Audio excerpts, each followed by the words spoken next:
Olá, sejam todos bem-vindos. Este é o podcast Café, Prosa e Saúde, que tem por objetivo levar informação em saúde a toda a comunidade. Hoje o nosso tema será lesões na prática esportiva. Desde já convido a todos a participarem da nossa página no Instagram, a compartilhar e curtir nossos vídeos. Hoje nosso entrevistado é o professor doutor Cristiano Pimenta Marques, graduado em Educação Física, doutor em Anatomia Humana pela Unicamp. Boa noite, doutor. Boa noite, doutor. Uma grande honra tê-lo aqui conosco, passando essa informação para a comunidade.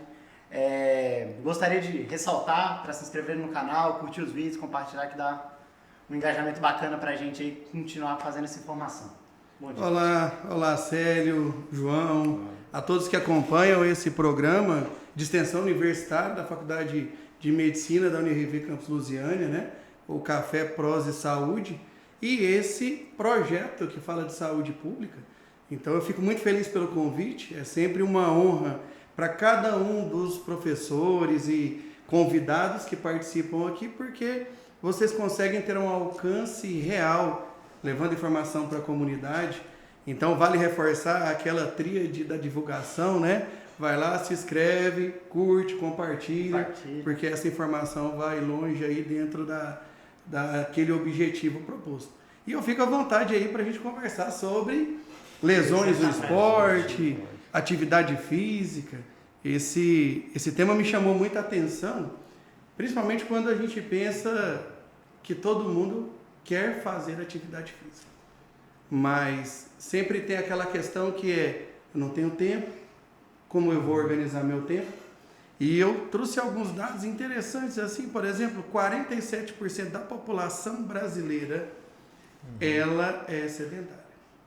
Então, se observar aí aproximadamente 212 milhões de habitantes, mais de 80 milhões são sedentários, sem nenhum tipo de prática regular da atividade física. E a Organização Mundial de Saúde fala que até 2030, mais de 500 milhão de novos casos de doenças crônicas não transmissíveis, obesidade, hipertensão arterial, câncer de colo do útero, câncer de colo retal, tudo isso vinculado ao sedentarismo. Então esse programa, ele traz informações que vão além da lesão propriamente dita, né? Porque nós temos um público que sabe a importância do exercício físico, mas também vai conhecer um pouco hoje aí sobre quais são essas lesões, quais são os cuidados, como isso pode ser controlado. E, inclusive, a prática da atividade física, ela está dividida pela Organização Mundial de Saúde em 3 processos. De um exercício leve, de um exercício moderado e de um exercício intenso. Então, muitos de nós que praticamos atividade física sem performance, mas nós fazemos por qualidade de vida, tem alguns itens que são legais. Por exemplo, o que é um exercício leve? É aquele que você faz, que você consegue conversar, que você consegue cantar e sua frequência cardíaca não altera. Olha só que legal, fica ali perto daquela homeostasia, daquele equilíbrio. Já aquele exercício moderado é aquele que você faz, sua frequência altera um pouquinho, você conversa, mas não canta. Se você fizer um exercício onde você não consegue conversar, você não consegue cantar e sente a frequência cardíaca aumentar gradativamente, você já está num exercício mais intenso. Então a nossa conversa, acredito que vai levar essas informações para o público realmente sobre benefícios do exercício físico, sobre as lesões desse componente do aparelho locomotor. Então, mais uma vez, muito obrigado pelo convite. Nós que agradecemos a honra de tê-lo conosco. Quanto ao exercício físico, né, na modernidade, assim, com a TikTok, Instagram, tem muitos tabus acerca dos exercícios físicos. A gente gostaria de começar perguntando para o senhor quais são as lesões mais comuns ocorridas nesses exercícios, leves, moderados, intensos. Perfeito. João, a informação chegou, né? A informação ela chegou de todos os formatos e o principal cuidado que nós precisamos ter quando pensamos em lesão da atividade física é o resgate do aparelho locomotor. Então, se eu tenho no aparelho locomotor a organização de ossos, de articulações e de músculos, A gente divide essas principais lesões nesses componentes. Então, hoje, a entorse é uma lesão extremamente prevalente na prática de atividade física. E aqui a gente vai falar de uma forma geral, né? Não separando exercício de alta performance de atividade, mas as entorses, os estiramentos, as contraturas, aquela dor que fica no final de um exercício, na maioria das vezes, realizado sem a organização biomecânica. Eu vejo um exercício no TikTok e acho lindo. A expectativa e a realidade. Eu vou executar, eu não tenho um controle para fazer o gesto motor, a chance de ter a lesão ela é muito grande. Às vezes o pessoal se inspira, né, nos grandes atletas fisiculturistas, sendo que não tem esse preparo todo, né, essa instrução toda. Professor, e levando em consideração que as pessoas que estão nos ouvindo, estão nos vendo nesse momento, são pessoas que são atletas amadores, pessoas aí que estão sedentárias, o que o senhor recomenda para que evite lesões durante a prática de exercício físico? Uma orientação muito importante para esse público, não só aqueles que querem, mas aqueles que já praticam, é organizar a atividade que vai ser realizada. Então, quando a gente fala organizar, o que a gente pensa nisso? Se para fazer o exercício eu preciso dividir ele no aquecimento, eu preciso estar presente num alongamento, eu preciso conhecer a técnica do gesto motor, eu preciso ter um processo de recuperação, preciso ter um descanso. Então, muitas vezes, as pessoas iniciam num plano de atividade física, mas ao invés de fazer 2 vezes por semana, começa de trás para frente, faz todos os dias. E aí o segredo do fracasso é grande. Então, toda a organização para o exercício, para ter prevenção de lesão, é estruturar esse espaço. Eu vou começar, eu preciso escolher um esporte, uma atividade física, que eu vou me familiarizar com ela. A partir do momento que você familiariza, você vai aumentando alguns princípios que a gente vai falar ainda hoje, para aumentar a resposta fisiológica. E nunca começar de trás para frente. Por esses modelos aí que se inspiram às vezes, e isso provoca uma lesão articular, uma lesão muscular que poderia ser evitada. E esses cuidados, professor, eles também servem para aquelas pessoas que praticam os ditos atletas de final de semana, aquele cidadão que trabalha a semana inteira, final de semana, um sábado, domingo, quer jogar uma peladinha com os amigos? Ah, com certeza, com certeza. Esses são aqueles que planejam a rotina da atividade física no final de semana, né? Aí tem todo o fator agregado que leva um país que é futebolista. A herança brasileira é do futebol, por mais que tenha outras práticas regulares de atividade física, mas tem muitas pessoas que não fazem nenhum tipo de atividade durante a semana e vão lá jogar o futebol no sábado antes do almoço. O que a gente orienta esse grupo? Que existe sim possibilidade, e uma delas chama otimização do tempo. Ao invés de estacionar o carro na porta, estaciona o carro um quarteirão antes. Esse 1 quarteirão que você faz, você aumenta a quantidade de passos por dia. Você aumenta o seu consumo do metabolismo. Então, você indiretamente está se condicionando para chegar nesse público que só quer ir lá jogar 2 tempos de 10 ou 2. Tomou 2 gols com 2 minutos, já vai embora para casa, mas vai liberando serotonina, vai embora feliz. Hein? Clássico. Então, o que você fala muito interessante, né, do atleta de final de semana, aquele atleta que não tem experiência alguma, ele só quer se divertir com os amigos e tal. Às vezes ele tá ali correndo tal, sente uma fisgada. Para você, quais são os sinais indicativos, assim, quando que a fisgada é realmente só uma fisgadinha de momento ou quando uma fisgada pode ser um indicativo de lesão? E essa parte, João, ela é bem interessante porque falou do mundo do futebol. Tem sempre aquele que vai colocar a mão de trás da coxa, vai dar aquela andadinha de jogador de futebol e pronto. Aí ele quer ir para casa, quer fazer vários outros tipos de tratamento, né? Inclusive, a gente reforça a importância de ter o acompanhamento médico. Nós precisamos tomar muito cuidado com isso. Eu vou lá, sinto, não, é só um estiramento. Mas esse estiramento aí está lá no grau 4, tem muitas fibras rompidas. Então, o que a gente orienta essa população? Dor muscular focal que não cresce. Senti uma dor e ela permaneceu ali. Foi no bíceps, opa. Doeu aqui e essa dor permaneceu. Senti uma dor no bíceps e essa dor está aumentando, ela está aumentando a área. Isso é uma sinalização patogênica. Muitas vezes no futebol você tem um trauma indireto e fica aquela dor. Ela ficou focal, ela desaparece. Ou você resolveu fazer uma corrida no parque e teve uma sobrecarga articular muito grande, o tornozelo doeu. Ficou focal, essa é uma sinalização do estresse mecânico. Ele dissipou, ele saiu do braço para o antebraço, ou veio da coxa, criou edema, deu vermelhidão, está quente. Tudo isso são sinais importantes para serem investigados. Professor, essas lesões, principalmente essas mais graves, é importante fazer um acompanhamento médico. Existe algum método caseiro em lesões mais leves para que a pessoa possa fazer ali para tentar reverter uma lesão leve? Uma situação que acontece muito, e aí é com base fisiológica, é a importância do repouso para todo o trabalho muscular.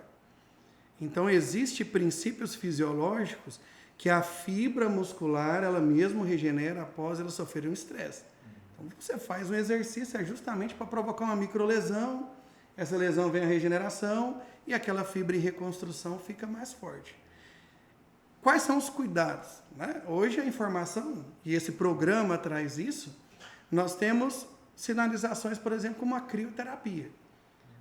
Você vai aplicar o gelo de 10 a 20 minutos, 2 vezes por dia. Professor, mas como? Posso pegar o gelo e colocar direto na pele? Não, vai queimar. Então, se for fazer, tem que colocar uma toalha ali de rosto, tem que não colocar sobre a pele, mas nunca ser negligente com aquilo que o corpo está contando. Né? Mas sempre observar. Porque o exercício ou atividade física, ela provoca o desconforto. E nem sempre o desconforto que está sentindo parte muscular, articular, é uma lesão. É um processo, inclusive, positivo do próprio exercício. E quando as pessoas não visualizam isso, elas invadem num processo do tipo, opa, eu tenho um anti-inflamatório em casa, um relaxante muscular, eu já vou e vou para a medicação. Pois é. Você falou do prognóstico pós-microlesões ou lesões, e vou voltar um pouco na musculação principalmente. O que o senhor tem para nos dizer sobre a eficácia do alongamento? Às vezes é um tabu, o pessoal acha que é só para idosos, esse tipo de coisa. Esse ponto alongamento, João, Celi e todos que acompanham o podcast, ele já serviu de várias temáticas sobre mito e verdade. Pode alongar, não pode alongar, alonga antes da musculação, perde força, alonga depois. Então, para que todos possam lembrar disso, o alongamento é a mudança do tamanho do músculo. Eu posso mudar o meu músculo de forma passiva, sem uma carga externa, ou ativa com a carga externa. Então, eu estou provocando lá essa mudança da estrutura do músculo. Em 2 momentos, se eu estiver pensando então em ir para o parque fazer uma corrida, eu vou aplicar um alongamento, esse alongamento dinâmico, aquele que você puxa, para aumentar a fibra, para aumentar a vascularização da articulação e possibilitar uma ação dinâmica. Se eu vou fazer musculação e provoco esse mesmo alongamento dinâmico, eu estou puxando as fibras. E quando eu vou fazer a musculação, meu princípio é encurtar a fibra. Isso provoca uma mudança nas pontes cruzadas e tem um declínio de força. Então você faz musculação para ganhar força. Todos os alongamentos, eles são importantes tanto pré quanto pós. Agora, precisa da orientação do profissional para qual o melhor tipo de alongamento para a especificidade que vai ser feita. Até porque depende, né, do que a pessoa está buscando. Isso. Se ela está buscando uma volta de uma lesão, é muito interessante esse alongamento, né? Depende do que ela está buscando. Professor, existe alguma possibilidade da atividade física trazer mais malefícios do que benefícios? Porque é notório, assim, é notório que a atividade física ela é fundamental para a manutenção da homeostasia, de uma boa saúde física. Existe alguma possibilidade dessa atividade trazer malefícios? É muito assustador a gente falar isso, mas sim. toda prática de forma irregular pode ser extremamente danosa à saúde. Até aquele caso que a gente citou, né, do cara que não está fazendo uma atividade, aí bate motivação, uma semana seguida intensa, às vezes o corpo não está preparado. Por isso que no início dos anos 80 e início dos anos 90, quando teve uma mudança no processo da atividade física, regulamentada pela Organização Mundial de Saúde, falavam que o exercício até errado está certo. Hoje isso não é verdade mais, são as verdades que mudam. O exercício, a atividade física são essenciais para a qualidade de vida, para a manutenção da saúde, para a prevenção de doenças crônicas não transmissíveis, mas ela precisa ser feita dentro de uma programação. Sempre nos princípios de leve, moderado, avançado. Porque senão eu acabo tendo uma experiência ruim com o exercício, eu literalmente pego um trauma, e a gente teve isso infelizmente na pandemia, quando todos nós ficamos isolados e de repente começa um boom com o ciclismo. A maioria das pessoas compraram uma bicicleta, foram pedalar e ao fazer o primeiro momento ali, andaram muito, tiveram uma inflamação do quadril, uma isquiocetalgia, entrou num quadro patológico, a bicicleta ficou lá virando cabide. Então, é ruim a gente pensar nisso, porque a atividade física faz parte dos primórdios. Quando nós deixamos de ser seres que ficavam em cavernas para serem nômades, o exercício físico foi extraordinário, a capacidade pulmonar aumentou. Então, o nosso engenheiro deu membros super desenvolvidos para andar. Mas a evolução fez com que o nosso carro levasse a gente até a porta, você já desce e senta. Então, exercício faz mal? Não. Ele é aplicado de forma irregular, precisa ter cuidado. Professor, em relação à creatina, é um suplemento que está sendo, assim, tem estudo científico que comprova os seus benefícios. O que a creatina pode fazer para nos ajudar na reparação de lesões e prevenção? A creatina, já que estamos falando nesse formato da informação, todos que acompanham, se fizer uma busca, uma vez, o direcionamento inteligente das áreas de divulgação joga a creatina ali para você. Então, ela é muito boa, sim. A creatina, ela é um nutriente com base de aminoácido que o nosso corpo produz. Então, ela é produzida no fígado, no pâncreas, no rim. E ela tem um papel no nosso organismo que é converter uma moeda energética. Então, essa moeda energética é que é responsável pela contração do meu músculo, é contração de sinalização metabólica, ela sinaliza hoje, a partir de estudos, processos da longevidade. Então, a nossa população, maravilhosamente, está vivendo mais. E quando eu olho para a locomoção, quando eu olho para a lesão, nós precisamos pensar em algo que é fundamental, chamado de equilíbrio. Se o corpo tiver equilíbrio, ele não lesiona. Quem faz o equilíbrio dinâmico do corpo é músculo. Então, se a creatina fortalece o músculo, fortalece o equilíbrio, previne secundariamente a lesão. No pós-lesão, tem um processo inflamatório, tem remoção. Essa remoção depende de líquido. E um dos papéis da creatina é levar líquido para dentro do músculo. Então, você acaba tendo uma reserva maior de líquido dentro do corpo. Por isso que a creatina ela vai muito além daquele protocolo de superdosagem para dar aquela inchada na academia. Ela é hoje, inclusive, indicada para uso de manutenção contínua para melhorar a qualidade de vida. Até mesmo para idosos, né? Muito indicado. Justamente. E aí entra nesse momento, né? O que acontece ainda mais com menos incidência? Os nossos idosos vão perdendo o equilíbrio, vão perdendo a força, vão entrando em sarcopenia, osteopenia, fraturam o quadril, entram em incapacidade funcional, diminuição do sistema nervoso. Então, a creatina, ela tem esse papel extremamente importante. Ela vai cicatrizar a lesão? Não, ela ajuda nos processos metabólicos que potencializam a cicatrização. Muito interessante, né? Pensar que o único composto é capaz de de agregar tanto para nós. E né? um composto tão pequeno, né? Tão pequeno, Porque né? ele vai fazer só ligação com fosfato de creatina, numa via bioenergética alática, inclusive, né? Tão rapidinho, mas é nesses processos de milésimo de segundo de recuperação é que você tem uma entorse, a projeção de pisar naquele degrau ali. Então, é muito importante a prevenção, essa nutrição e a manutenção do equilíbrio muscular. Muito interessante que você falou sobre a creatina em si, excelente para idosos, né, como a gente ressaltou, mas ela, um tabu muito comum, né, que se diz aí, mães para filhos que estão começando a treinar e tal, ela pode ocasionar pedra no rim? Esse também é outro ponto. Outro grande tabu, né? Nós precisamos trabalhar, sabe, João, Célio, com base científica. Base científica. O que acreditava-se que a creatina fazia? Ela ativava lá a via da aldosterona, ela mudava a taxa de filtração glomerular e aumentava a creatinina.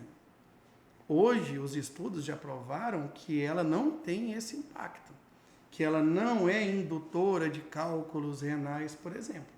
Só que também existe o pensamento sobre a dosagem, aumentando a necessidade do acompanhamento médico especializado, do nutricionista, do nutrólogo. Não é simplesmente ir lá comprar uma creatina em uma loja e começar a tomar um dia sim, aí no outro não toma, quer tomar 2 no outro dia, é algo muito comum, né? Até porque a creatina, ela é um nutriente de efeito crônico. Ela só vai ter efeito no corpo se ela tiver a cronicidade, se ela conseguir, depois da absorção, atingir o tecido muscular. Então imagina, eu desse tamanhozão, vou tomar creatina um dia sim, um dia não. Eu vou passar meus próximos 50 anos que eu nunca vou conseguir fazer isso. Professor, vamos falar de um outro ponto também, que é polêmico, que é a utilização dos anti-inflamatórios. A utilização dos anti-inflamatórios para o alívio das dores musculares pós-treino. O que o senhor pode dizer para a gente sobre isso daí? Primeiro que a dor muscular de início tardio, que é essa pós-treino, ela faz parte do treino. Então, muitas pessoas, eu fui na academia, senti dor, não quero sentir dor, vou tomar anti-inflamatório. Separando os momentos, o anti-inflamatório, ele vai lá diminuir o líquido que está no interstício. Para ter a regeneração do tecido, a gente precisa do líquido. Então, se ele faz a remoção ali, ele já acaba interferindo diretamente naquele objetivo do seu treino. Então, usar anti-inflamatórios ou qualquer outro tipo de medicamento sem orientação médica é errado. Nós não podemos. E especificamente na regeneração do tecido muscular. Mas qual é a ressalva? Lembra que a gente comentou ainda há pouco? Que tipo que é a minha dor? Eu fui lá, fiz um treino chamado de drop set, que é um aumento de intensidade do meu músculo. Eu consegui um objetivo que era provocar uma lesão de um maior número de fibras. Então, minha dor está focal. Ela está ali. Eu vou observar o padrão da dor. Se essa dor ela é de compressão, ela vai comprimir nervo mediano, vai vir para a mão e vai começar a dar prejuízo lá nos dedos. Opa, eu estou tendo inflamação de tecido adjacente. Então, eu devo sim procurar uma orientação médica, porque eu posso estar tendo inflamações de tecido. Agora, aquela dor, nossa, treinei hoje, nós temos é que comemorar, porque o efeito muscular ele está acontecendo. E se eu uso frequentemente, eu começo a provocar a resistência do processo metabólico. Fui fazer um ciclismo, voltei e tomei um anti-inflamatório, porque amanhã eu tenho que acordar bem. Aquele ganho de rendimento dele nas próximas vezes que ele for fazer, não acontece. Tá? Então, eu até brinco muito que usar anti-inflamatório é usar a bucha de Bombril para lavar a panela antiaderente. Você tira a gordura, mas você acaba com a panela. Além de trazer problemas estomacais. Com certeza. Isso que você falou é muito interessante, né? Da dor pós-treino. Que é muito comum, principalmente quando você está começando a treinar ou você está aumentando um pouco a carga. Agora, um problema muito comum que eu, que frequento a academia, percebo muito é o aumento muito abrupto, progressivo de carga. O que você tem a nos informar, né, sobre os prejuízos desse aumento abrupto de carga? Às vezes o menino quer quer pegar o peso, igual eu falei do... Viu na Daquele postagem, se tem 1 milhão de seguidor, né? Fala, nossa, postei na academia hoje de manhã e já aumentei o meu engajamento. Às vezes anilha até de papelão, só pra anilha- gravar o vídeo, né? Justamente. Só complicado esse dia. Mas é bem legal, assim, na base do exercício, existem alguns princípios. Um deles chama individualidade biológica. E para quem segue Instagram, Muito difícil. é bem interessante. Quem nasce para lagartixa não vira crocodilo. Então, muitas coisas lá, você olha um dia era lagartixa, no outro é crocodilo. Não acontece. Por isso que vocês têm aquelas 3 composições de ectomorfo, mesomorfo, endomorfo, porque você tem uma predisposição da individualidade, essa é genética. O segundo é intensidade de treino, o outro é volume de treino e o terceiro é o descanso. O quarto é o descanso. Tem que trabalhar esses todos. Só que muitas vezes chega na academia, paga o plano, e tem 2 tipos de pessoas que pagam plano. Aquele que o dono da academia é feliz porque só paga e não vai, e aquele que realmente vai lá consumir. Então, precisa consumir. Mas o aumento tem que ser gradativo. Existem estudos que fidelizam a musculação a partir de 16 semanas. Então, 16 semanas é mais de 3 meses e meio. Antes disso, você fica, um dia eu treino, dá uma hipertrofia sarcoplasmática, encheu de água, no outro dia ele volta. Aí você vai lá e fala, não, eu vou aumentar mais peso. Sua fibra não está preparada para aquilo. Aí aumenta as chances de lesão. Professor, assim, como nós já estamos falando justamente desse aumento de carga desproporcional, corre-se o risco de ocorrer rompimentos dos ligamentos. O que o senhor pode falar sobre isso para a gente? Esse ponto também, Célio, é muito importante. Dentro da estrutura anatômica, nós temos músculo preso a osso por tendões. Nós temos ossos presos a ossos por ligamentos. Aquele tecido conjuntivo denso lá. O que difere deles? O tendão, ele tem um dispositivo sensorial, que é chamado de órgão tendinoso, que toda vez que a carga que você está levantando exercer uma tensão maior que seu músculo aguenta, existe a tendência de fechar um reflexo inibitório. Que quem treina sabe é aquela hora que a gente chama de falha. Falhou. Mas quem falha? Quem já tem a adaptação desse receptor. No músculo, tem um outro receptor que fica ali no tanto que o seu músculo está estirado, que chama fuso muscular. Então, ele estirou. Qual que é a diferença? O fuso manda uma informação, manda mais fibra. Então, você quer fazer mais força. Então, essas duas diferenciam. Uma lesão fibrilar e a outra lesão de tendão. Já os ligamentos, eles têm uma outra conformação. Porque os sensores que tem nele é de compressão, é de tensão. Não fecham reflexo. Então, muitas vezes, o aumento da carga pode provocar uma luxação de ombro, por exemplo. Pode provocar o desalinhamento articular. E, dependendo da gravidade, isso precisa ser investigado dentro da clínica ortopédica, para um procedimento clínico conservador ou cirúrgico. Foi jogar o futebol de final de semana. Recebeu uma carga muito forte na região lateral da perna, o joelho entrou num padrão valgo, tríade infeliz do joelho. Foi ligamento colateral medial, foi menisco medial, foi cruzado anterior. É uma lesão grave. É uma lesão difícil de voltar, né? Você vê até jogadores profissionais têm essa dificuldade de conseguir voltar. Já tem muita dificuldade. Tem uma rede de apoio maior, Vai parar na mesa tudo. de cirurgia, né, professor? Justamente.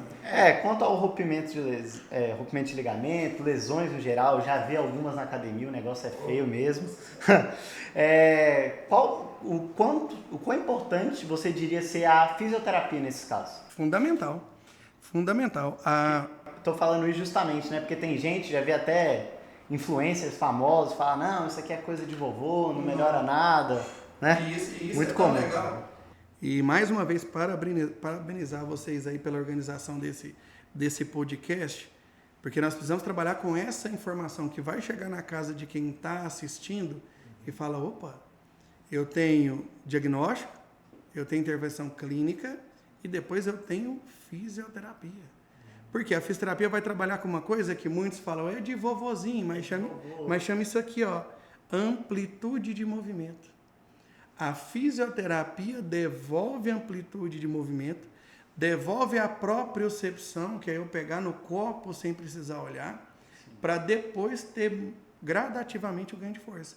E quando as pessoas pulam aqui, não faz a fisioterapia e já vai para um outro estágio de ganho de força, ele não tem a amplitude. Aí começa a ficar com esse déficit locomotor, com essa perca de propriocepção. Uma coisa interessante que você falou, né? Você vai lá, tá na fisioterapia, reduz a carga na academia. Cara, o desafio de um atleta, né? O desafio de um atleta, principalmente de alto rendimento, é muito, né? Psicologicamente abala ele. Como você conseguiria contornar esses desafios do atleta? Eu posso contar esse formato em 2 momentos. Eu sempre gostei de esporte. Então, joguei voleibol, cheguei na seleção goiana de voleibol. Depois comecei a jogar futebol, profissionalizei futebol, fiquei 4 anos jogando.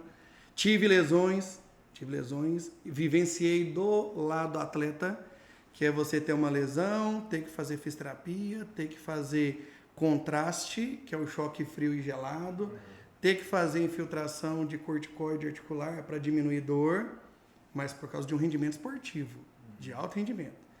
Vivenciando o outro lado, aplicando isso em saúde, com base anatômica, com base em fisiologia. Existe um ponto muito importante das lesões do alto rendimento, que é o prognóstico e cumprir as etapas. Só que você está falando de alguém que tem alto rendimento, que vive disso. Então não é fácil ele falar, eu não vou ficar relacionado para esse jogo. Aí queima etapa, né? Às vezes até complica a lesão. E isso nos, hoje, grandes clubes, né? Entra a psicologia esportiva, entra o amparo, entra a nutrição, mas sempre tem que obedecer às etapas. Pós-cirúrgico, fisioterapia, treino em academia, treino em campo, treino com bola, para depois voltar. E se for um ouvinte nosso que resolveu caminhar no parque, que é importante também, teve uma entorse, opa, calma, intervalo, recupera, descansa. Não vai, não foi, torci agora, tá lá, é demasiado, não vou no médico, procure a atenção. Dor que muda de forma, que muda de cor, que dá febre, tem que ser orientada. Porque uma negligência tão pequena pode causar uma lesão ainda maior e prejudicar até nas atividades básicas, né? E depois fazer aquilo que a gente já ouviu. Eu nunca mais corro. Mas correu uma vez, caiu. Professor. Nunca mais ando de bicicleta. Professor, estamos chegando ao final do nosso episódio. Quais as recomendações que o senhor daria para aquelas pessoas que estão sedentárias, que desejam iniciar na atividade física? Até porque a gente falou bastante aqui de atividade física no geral, né? E às vezes o nosso ouvinte está querendo começar, não sabe como. Qual a recomendação? A primeira recomendação é comece. Comece. O primeiro passo é sempre o mais difícil. É sempre o mais difícil. Só que comece dentro da sua zona de conforto. Se a incapacidade física é tamanha que dificulta sentar e levantar, comece fazendo exercícios funcionais em casa do sentar e levantar, vai ganhar mobilidade. Se o seu objetivo é algo mais, é fazer uma caminhada, ótimo, vamos começar gradativamente a caminhada. Lembrando que primeiro seu corpo precisa ganhar equilíbrio para que você possa desempenhar a função. Depois você precisa fortalecer a parte muscular para que esse equilíbrio vire desempenho. Você precisa organizar o seu tempo. Organizar o tempo não significa eu não vou trabalhar esse horário, eu não vou estudar esse horário, eu não vou fazer isso. É olhar dentro da sua semana os momentos que você consegue inserir uma prática regular de atividade física.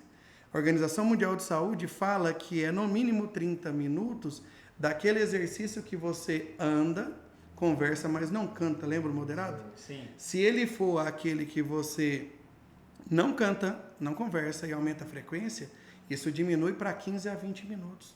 Então, com 15 a 20 minutos, uma pessoa que é sedentária, ela começa a ter uma projeção até chegar no que é ideal hoje, que são 30 minutos, 7 vezes por semana, 210. Todos nós precisamos buscar isso. mas é extremamente melhor fazer 3 vezes por semana de 15 a 20 minutos do que nenhuma vez por semana. Do que nenhuma vez, ou fazer os... Ou querer fazer os 300 minutos no final de semana. Que aí volta no nunca mais corro, né? É desse jeito. Pois é, estamos chegando ao fim de mais um episódio do nosso podcast. Gostaríamos aqui de agradecer o professor Cristiano, que é coordenador geral do campus de Lusiânia, da Universidade de Rio Verde, que disponibilizou um pouco de seu tempo para trazer para a sociedade informações tão relevantes, principalmente durante na prática de esportes, né, que é fundamental para a manutenção da saúde. Ao nosso coordenador, doutor, ex-atleta profissional, né? Gostaria de agradecê-lo e eu gostaria de pedir de novo, dá o like, se inscreve, compartilha, faz chegar naquele teu amigo que está sedentário, não está querendo começar ou está com alguma dúvida, mostra para ele. Eu sou o Célio Felipe, sou acadêmico do curso de Medicina do 3º semestre da Universidade de Rio Verde, campus Lusiânia. Muito obrigado a todos. Muito obrigado a todos.